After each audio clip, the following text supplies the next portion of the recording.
Bonjour, je suis le professeur Christophe Cellier, je suis chef de service d'hépatogastro-entérologie et des endoscopies digestives à l'hôpital européen Georges Pompidou.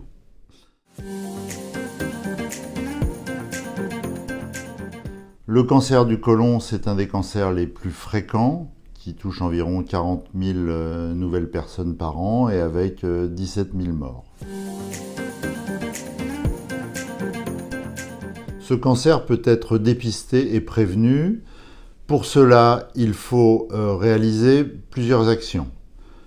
Une première action possible est la réalisation d'une recherche de sang dans les selles par un test immunologique qui s'appelle un test FIT, qui doit être réalisé chez les personnes qui n'ont pas d'antécédents et pas de symptômes à partir de l'âge de 50 ans et tous les 2 ans jusqu'à 74 ans.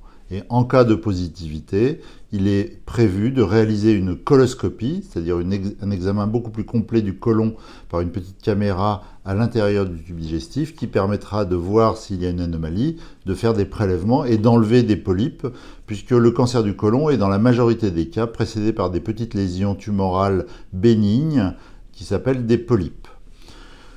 La deuxième situation sera pour les personnes qui ont des antécédents familiaux de risque de cancer du côlon.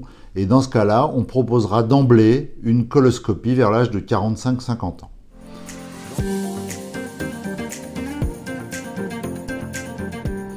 Dans le service, nous avons mis en place un procédé de dépistage rapide qui s'appelle le SOS FIT et qui consiste à proposer, après un test et une recherche positive dans les selles, une coloscopie rapide dans le mois qui suit ce test positif afin d'accélérer le diagnostic et le dépistage, voire la prévention, puisque parfois on enlève des polypes avant que le cancer soit présent.